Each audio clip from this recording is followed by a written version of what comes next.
warahmatullahi wabarakatuh. Saya Nur Hikmah dari kelompok 7 dan teman-teman saya Nufita Sari, Fahima, dan Indri ingin menjelaskan mengenai dampak reformasi terhadap ekonomi dan budaya Indonesia. Baik, langsung saja.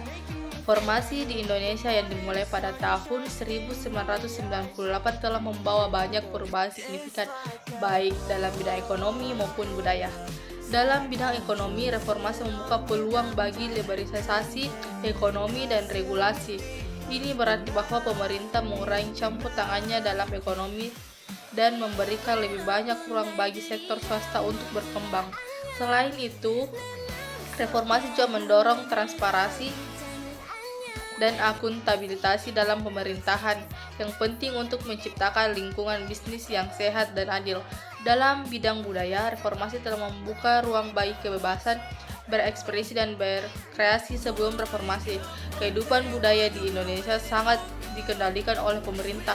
Namun, setelah reformasi, masyarakat memiliki lebih banyak kebebasan untuk mengekspresikan diri mereka sendiri, baik dalam seni, musik, film, dan budaya lainnya. Namun, perlu diingat bahwa reformasi juga membawa tantangan, misalnya liberalisasi ekonomi dapat meningkatkan ketidaksetaraan dan regulasi dapat menyebabkan kerusakan lingkungan. Demikian pula kebebasan berekspresi dapat menimbulkan konflik sosial jika tidak dikelola dengan baik. Jadi, dampak reformasi terhadap ekonomi dan budaya Indonesia adalah campuran antara positif dan negatif. Yang penting adalah bagaimana Indonesia dapat memanfaatkan peluang yang ditawarkan oleh reformasi sambil mengatasi tantangannya. Assalamualaikum warahmatullahi wabarakatuh. Jadi di sini saya akan menjelaskan beberapa dampak positif dari liberasi ekonomi yang ada di reformasi Indonesia. Contohnya seperti pertumbuhan ekonomi. Liberasi ekonomi membuka peluang bagi sektor swasta untuk berkembang dan berinvestasi. Hal ini dapat mendorong pertumbuhan ekonomi yang lebih cepat dan berkelanjutan. Nah, dengan adanya liberasi ini, Indonesia telah mencapai pertumbuhan ekonomi yang signifikan dalam beberapa dekade terakhir. Yang kedua, ada investasi asing. Liberasi ekonomi juga menarik minat investor asing untuk berinvestasi di Indonesia. Dengan adanya kebijakan yang lebih terbuka, banyak perusahaan multinasional yang membuka cabang di pabrik Indonesia. Yang ketiga, peningkatan kualitas produk dan layanan. Dengan adanya persaingan yang lebih sehat antara perusahaan, liberasi ekonomi mendorong peningkatan kualitas produk dan layanan. Yang keempat itu ada peningkatan kesejahteraan masyarakat.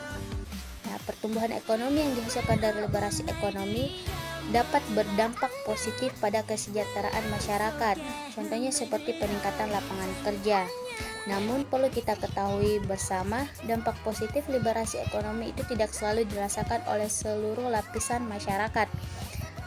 Terdapat tantangan dan ketimpangan yang perlu diatasi, seperti kesenjangan pendapat dan ketidaksetaraan akses terhadap sumber daya.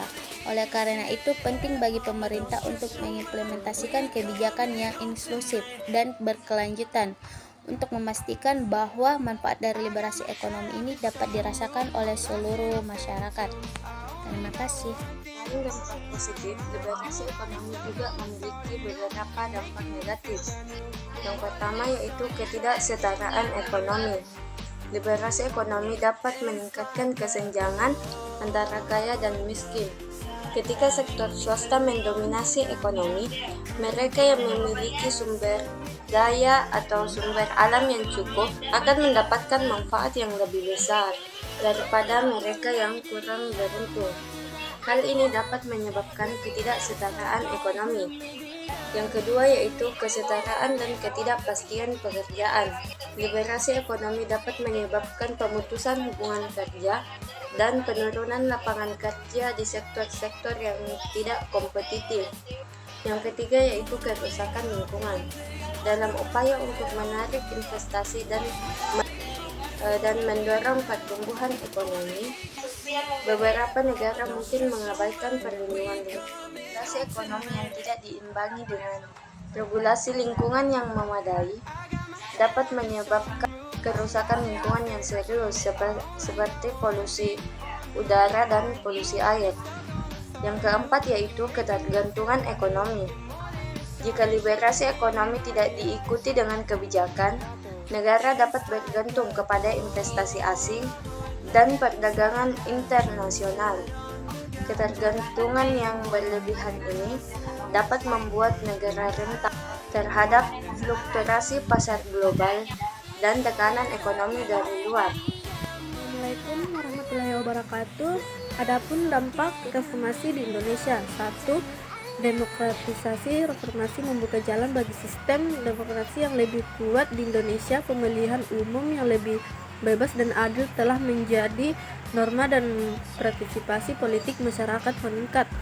Kedua, desentralisasi. Reformasi juga memicu desentralisasi kekuasaan dan pemerintah pusat ke daerah. Ini memberikan otonomi yang lebih besar kepada pemerintah daerah dan masyarakat lokal dalam mengelola sumber daya dan pembangunan mereka sendiri.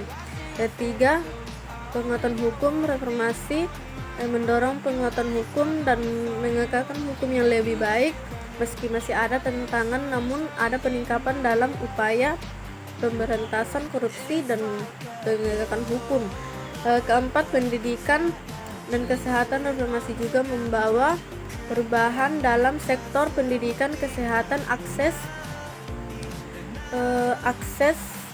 terhadap pendidikan dan layanan kesehatan telah meningkat meskipun masih ada tantangan dalam kualitas dan distribusi lainnya.